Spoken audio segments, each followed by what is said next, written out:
The moment I realized I had been left behind was not when they boarded the ship. It was when I saw the photograph. My name is Margaret Sullivan.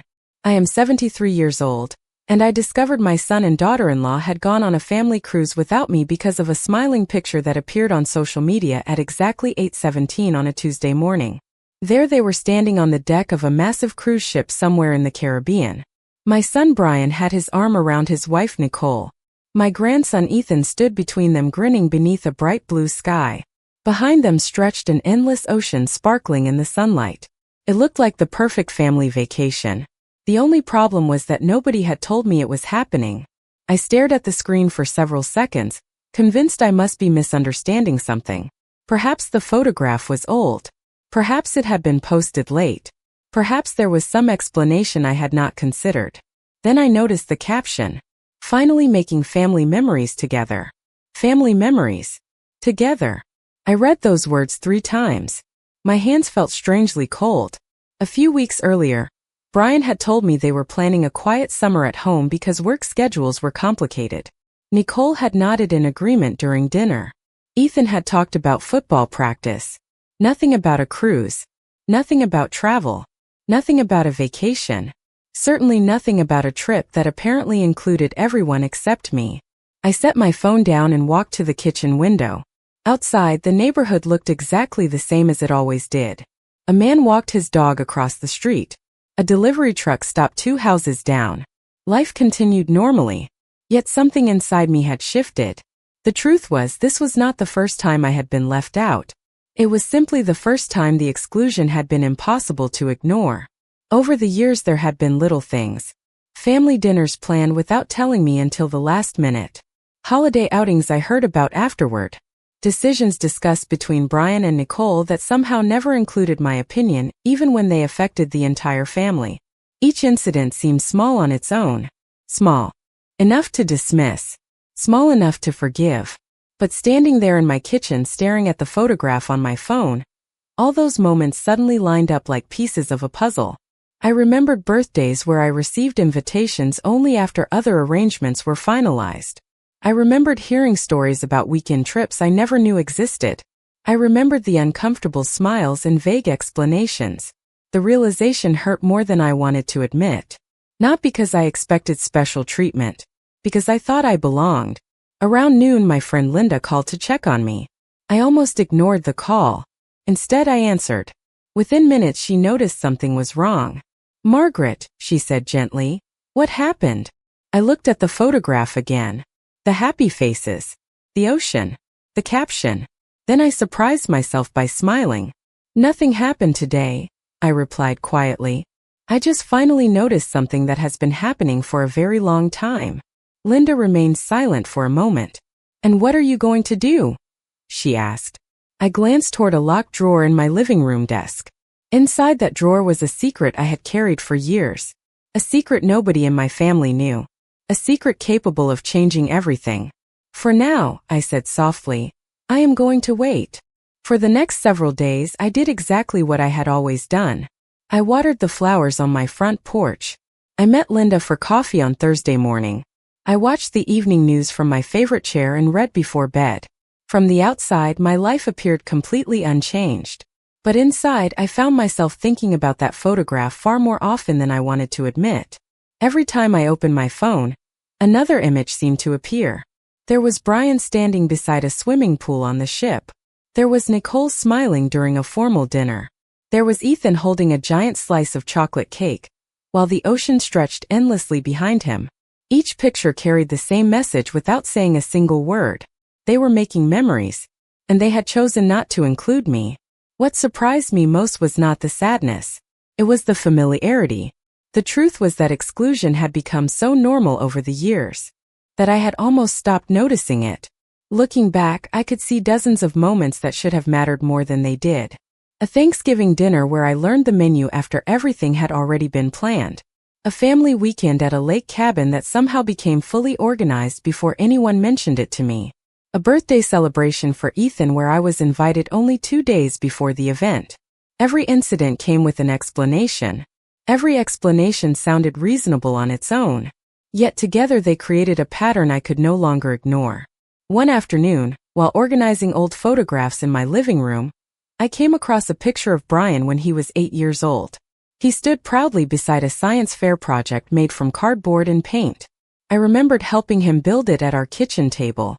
We worked on that project for nearly 2 weeks. Every evening after dinner, we carefully glued pieces together and practiced his presentation. Looking at that photograph now, I felt a mixture of pride and sadness. Brian had been a wonderful child. Kind, thoughtful, loving. Somewhere along the way, life had become complicated. Marriage, work, responsibilities. None of those things were wrong. Yet they had gradually created a distance neither of us seemed to notice until it was already there. Later that evening, Linda stopped by unexpectedly with a homemade pie. We sat on the porch while the sun began to set behind the neighborhood trees. "Have they called?" she asked. I shook my head. "Not yet. That must hurt." I smiled faintly. "What hurts is realizing I expected it." Linda looked at me carefully. "What do you mean?" I glanced across the street before answering. When I saw those photographs, I was surprised, but not shocked. Deep down, part of me already knew I had been drifting toward the edge of their lives. Neither of us spoke for several moments. Finally, Linda asked the question I had been avoiding myself. "And what about the secret?" My eyes moved toward the living room window. Beyond it sat the desk with the locked drawer. The drawer contained documents that had remained untouched for years. Documents connected to a decision I made long ago. A decision nobody in my family knew existed. "The secret has waited this long," I said quietly. "It can wait a little longer." Linda nodded, but I could tell she was curious. So was I. Because the more I thought about Brian and Nicole enjoying their cruise, the more certain I became of one thing. They believed they understood my life completely. They believed there was nothing left to discover about me. And they could not have been more wrong. The secret had been part of my life for so long that sometimes I forgot it existed. Not because it was unimportant. Quite the opposite. It remained hidden because I never wanted it to become the reason people treated me differently. For years I had carried it quietly, sharing it with only 2 people. My attorney James Carter and my late husband before he passed away. Everyone else, including Brian, knew only a small portion of the story. One rainy afternoon, 3 days after I saw the cruise photographs, I found myself standing in front of the locked drawer once again. The key rested inside a ceramic bowl on the bookshelf nearby. I stared at it for several moments before finally picking it up. The familiar click echoed softly through the room as the drawer opened. Inside sat a thick folder covered in blue fabric. The folder looked ordinary, almost disappointing. Nobody looking at it would imagine how much of my life was connected to those pages. I carefully lifted it out and placed it on my desk. Then I sat down and opened the cover. The first document immediately brought back memories from more than 20 years earlier. My husband and I had been sitting across from James Carter in his office. We were younger then, healthier, full of plans. Neither of us expected life to unfold the way it eventually did. My husband believed strongly in preparation. He always said that people spent too much time assuming tomorrow would arrive exactly as expected. "Hope for the best," he liked to say, "but prepare for surprises." Looking down at the papers now, I realized how right he had been. The folder contained records, agreements, investment summaries, and instructions updated periodically over the years. Everything was organized with meticulous care. Every signature, every date, every decision. My eyes eventually stopped on a letter written in my husband's handwriting. Even after all these years, seeing it still affected me. The letter was not long.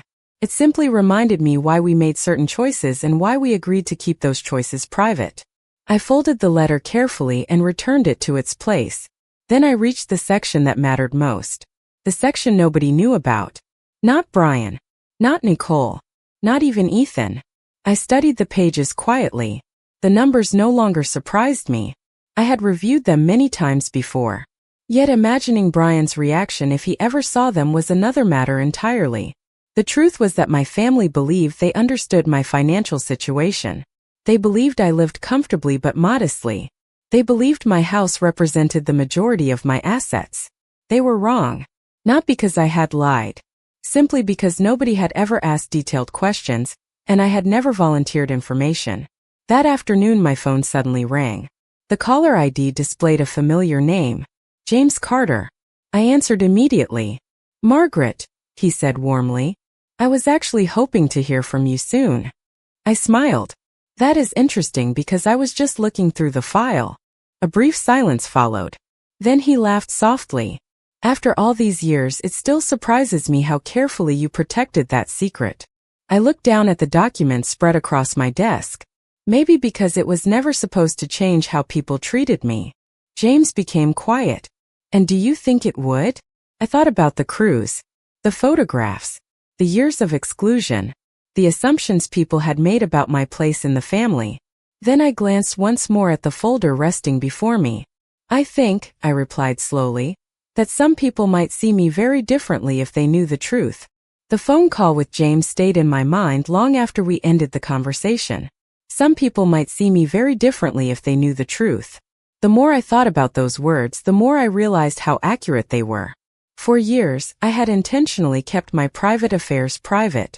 Not because I distrusted my family, because I wanted relationships built on genuine affection, rather than expectations. I never wanted Brian to feel responsible for me. I never wanted Nicole to see me as an opportunity. Most importantly, I never wanted money to become the center of family relationships. The following Monday morning, James called again. This time his voice carried an unusual level of urgency. "Margaret," he said, "there is something you should probably know." I sat down immediately. "What happened?" "Nothing serious," he replied. "But I received an inquiry last week regarding your estate planning documents." My heart skipped. "From whom?" There was a brief pause. The request came through a financial advisor connected to Nicole's family. I stared across the room. "What kind of inquiry?" "General questions," James answered carefully. "Nothing confidential was shared. But someone appeared interested in understanding whether your plans had been updated recently." For several moments I said nothing. The timing felt impossible to ignore. While Brian and Nicole enjoyed their cruise vacation, someone connected to Nicole's family was asking questions about my estate planning. The coincidence was difficult to believe. "Did they learn anything?" I asked. "Absolutely not," James replied immediately. "Your information remains completely protected." Relief washed over me. Yet another feeling followed close behind. Curiosity. Why now? Why would anyone suddenly become interested in my affairs after years of apparent indifference? That afternoon, I met Linda for lunch at a small cafe near the town square. She listened carefully as I explained the conversation with James. When I finished, she stirred her iced tea thoughtfully. "Do you think they know about the secret?" she asked. I shook my head. "No, are you certain?" I considered the question carefully. If they knew, everything would look different. Linda nodded slowly. "Then maybe they suspect there is something they do not know." Her observation stayed with me long after lunch ended. Maybe she was right. Maybe certain people had started asking questions because they sensed there were missing pieces. Missing pieces they could not quite identify. Later that evening, I returned home and unlocked the blue folder once again. This time I reviewed every page from beginning to end. The documents represented decades of planning, investing, and decisions made quietly over many years. My late husband had always believed in long-term thinking. Together we built something far greater than most people realized. Something that remained completely invisible behind my modest lifestyle and ordinary routines. As the sun set outside my living room window, I finally reached the last section of the file. There, clipped neatly to the inside cover, sat a sealed envelope addressed to Brian. His name appeared in my handwriting. The envelope had been prepared years earlier.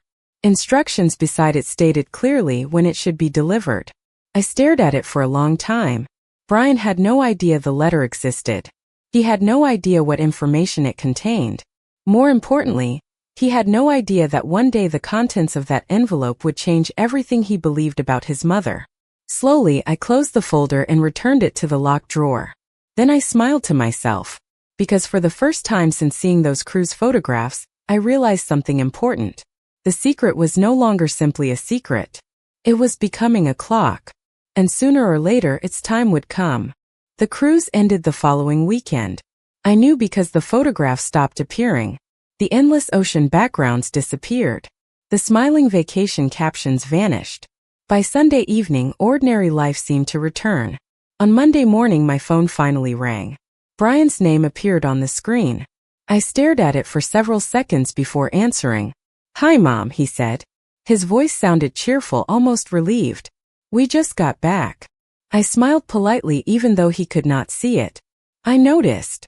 A brief silence followed. Not long enough to be uncomfortable, but long enough for him to understand what I meant. "The trip was kind of last minute," he said. "Nicole found a good deal." I listened carefully. He sounded sincere. Yet something about the explanation felt incomplete. "I hope you all had a wonderful time," I replied. "We did." Another pause. Then he changed the subject entirely. He asked about my garden, my health, the weather, everything except the obvious question. Why had nobody invited me? When the call ended 20 minutes later, I felt strangely calm. Years earlier, I would have been hurt by the conversation. Now I found myself observing it instead.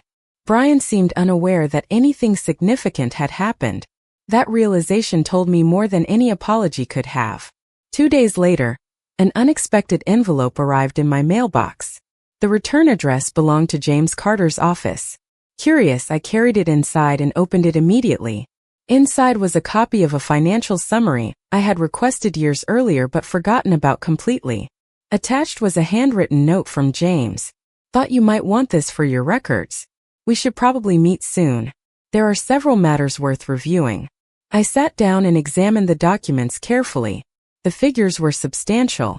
Even after all these years, seeing the totals written on paper remained slightly surreal. My husband and I had spent decades building something meaningful. Not through luck. Not through inheritance. Through patience, discipline, and planning. The irony was almost amusing.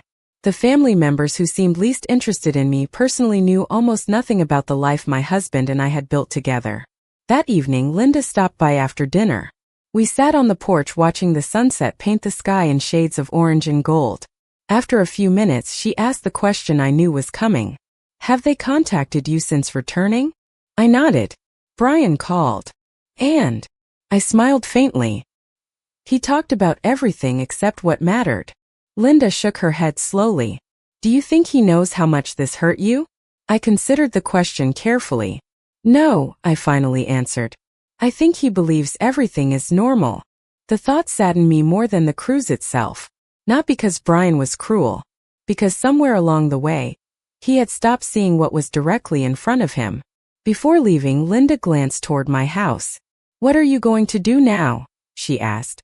I looked through the window toward the desk where the blue folder remained locked away. Then I thought about James's note, the financial summary, the sealed letter addressed to Brian, and the growing number of questions surrounding my future. For the first time, I realized the moment I had been waiting for might be approaching much sooner than expected. "I think," I said quietly, "it is finally time to prepare." The meeting with James took place on a quiet Friday morning. His office sat in the same brick building where he had worked for decades, and walking through those familiar doors felt strangely significant. I carried the blue folder with me for the first time in years. Not because I planned to reveal its contents, because I wanted to be absolutely certain everything remained exactly as my husband and I intended. James greeted me warmly and led me into his office. Once we were seated, he opened several files and adjusted his glasses. "Margaret," he said, "before we discuss updates, I need to ask a simple question. Have you considered whether Brian should finally know the truth?" I looked out the window for a moment before answering. "I have considered it many times." James nodded. "And?" I smiled faintly. I never found the right moment. He seemed unsurprised by the answer. For years, he had respected my decision to remain private. Still, something about his expression suggested he believed circumstances were changing. We spent nearly 2 hours reviewing documents, investment accounts, property records, trust arrangements, long-term plans. Everything remained secure and carefully organized. Yet one detail stood out. Several decisions would eventually require Brian's direct involvement, whether I revealed the secret now or not. The realization lingered in my mind long after the meeting ended. As I prepared to leave, James handed me a sealed envelope. "Keep this," he said. "You may need it sooner than you expect." I slipped it into my purse without opening it. Later that afternoon, I stopped at a grocery store on the way home. As I pushed my cart through the produce section, I heard a familiar voice. "Margaret." I turned and found Nicole standing a few feet away. She looked surprised to see me. For a brief moment, neither of us seemed quite sure what to say. Then she smiled politely. "How have you been?" The question sounded ordinary enough, but something about it felt different. More cautious than usual. We exchanged small talk for several minutes. The weather, Ethan's school activities, a community event happening the following month. Then Nicole asked a question that immediately caught my attention. "Have you been meeting with your attorney recently?" I kept my expression neutral. "Why do you ask?" She hesitated. "No particular reason. Brian mentioned seeing James's office number on your caller ID when he visited last week." I nodded slowly. "Yes, we have been reviewing some personal matters." Nicole smiled, but I noticed a flicker of curiosity in her eyes. "Everything okay?" "Everything is excellent," I replied. The conversation ended shortly afterward, yet the encounter stayed with me all evening. For the first time I sensed genuine interest. Not in me, in something connected to me. When I returned home, I placed the grocery bags on the kitchen counter and sat quietly at the table. The sealed envelope from James rested inside my purse. The blue folder remained locked away in my desk. Outside, the sun began to disappear behind the trees. As darkness settled across the neighborhood, I found myself thinking about Brian. Not the man he had become, but the boy he once was. The boy who trusted me completely.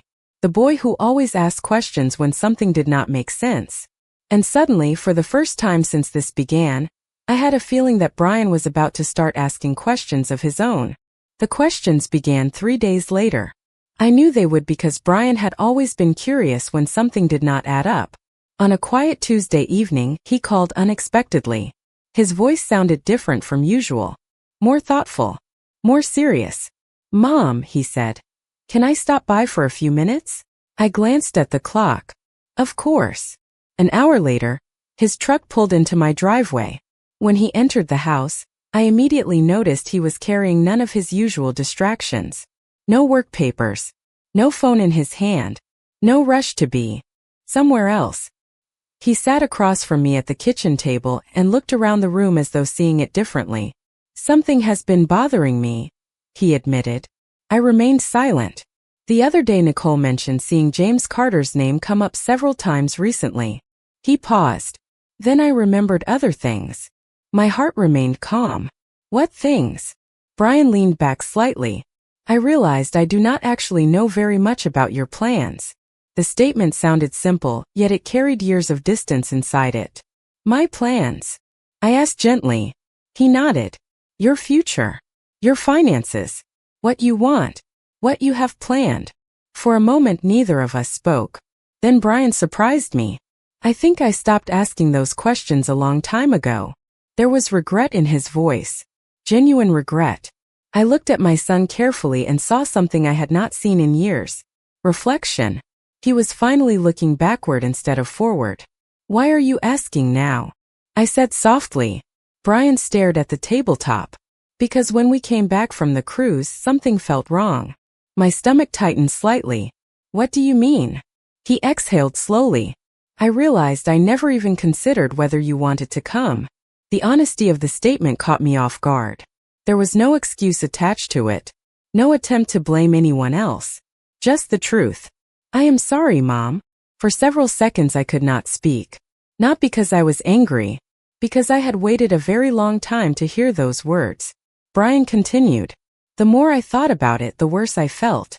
Then I started wondering how many other times I did something similar without noticing." The kitchen became very quiet. Outside, the evening sun cast long shadows across the yard. Finally, Brian looked directly at me. "What have I missed?" The question carried far more weight than he realized. Because the answer was not a single event. It was years of small moments. Years of assumptions. Years of distance that neither of us fully acknowledged. Yet I also understood something else. Brian was asking because he genuinely wanted to know. You missed very little, I said gently. You just stopped paying attention to the small things. He nodded. Slowly.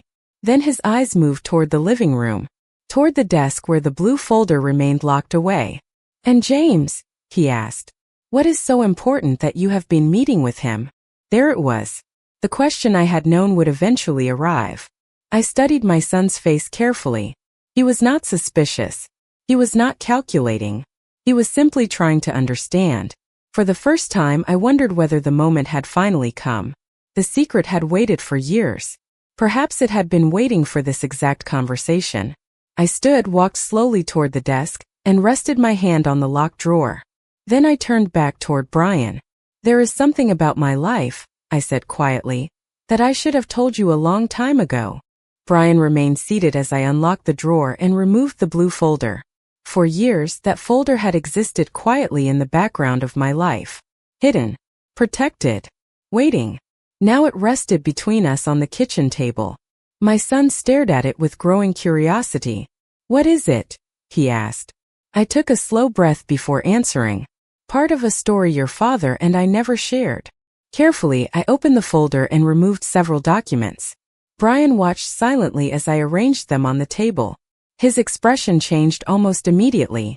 First confusion, then surprise, then complete disbelief. Mom, he said quietly, what am I looking at? I folded my hands together.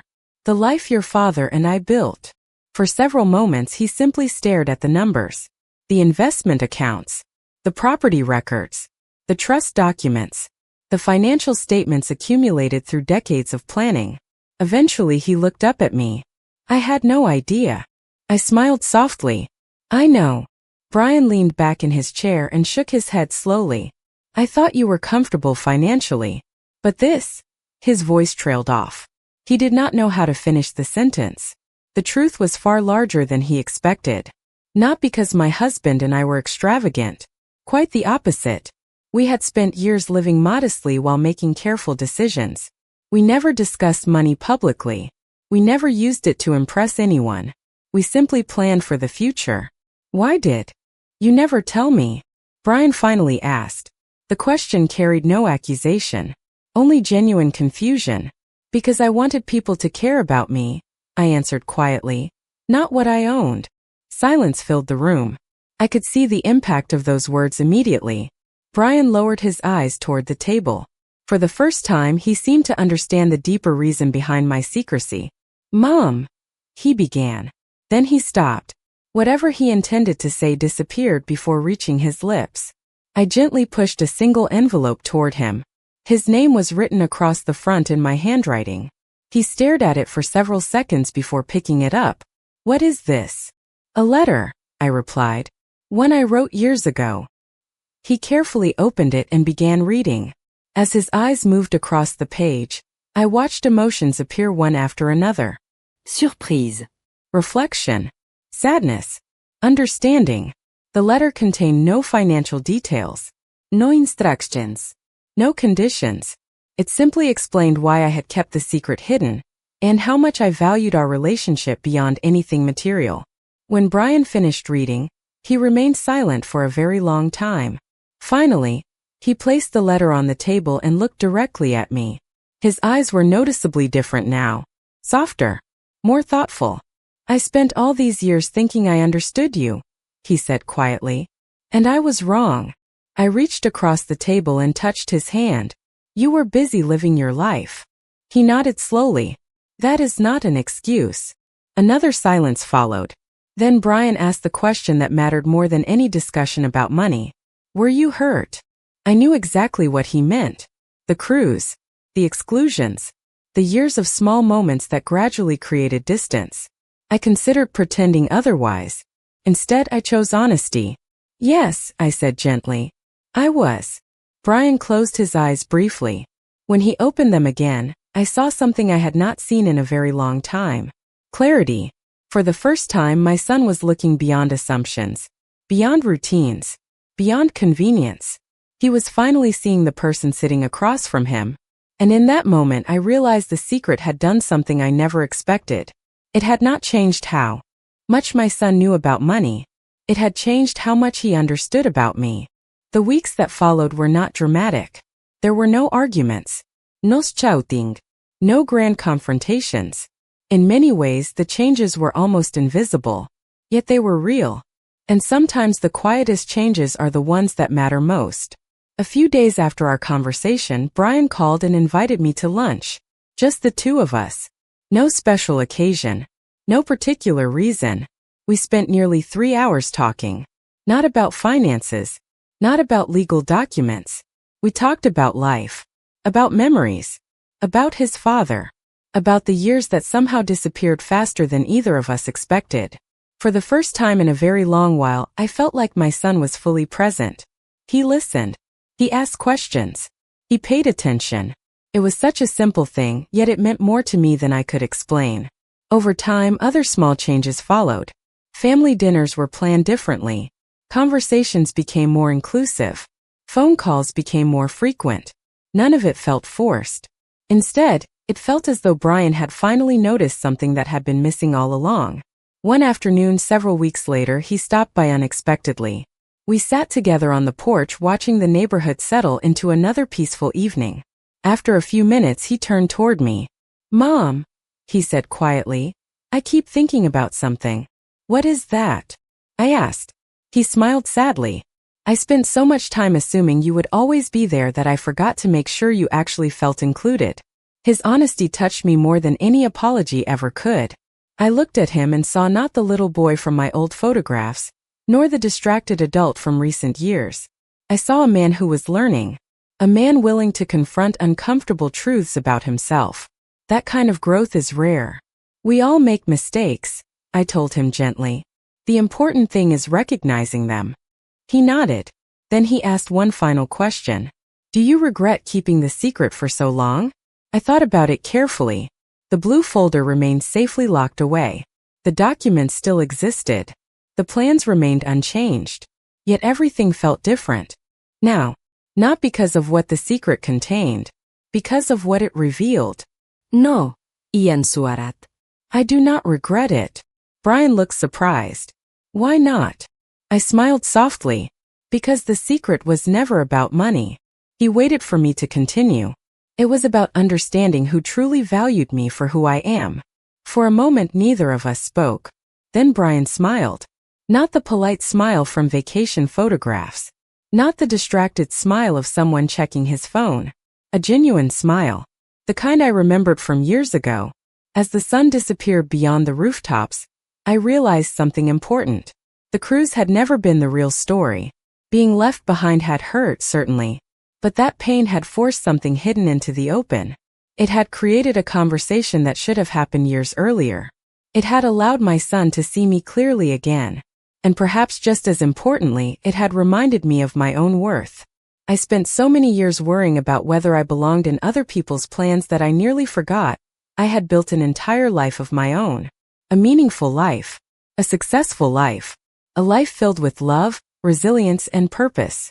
The greatest surprise was not that my son eventually learned my secret. The greatest surprise was discovering that the thing I truly wanted was never recognition of what I owned. It was recognition of who I was. And at long last, sitting beside my son beneath a quiet evening sky, I finally felt seen.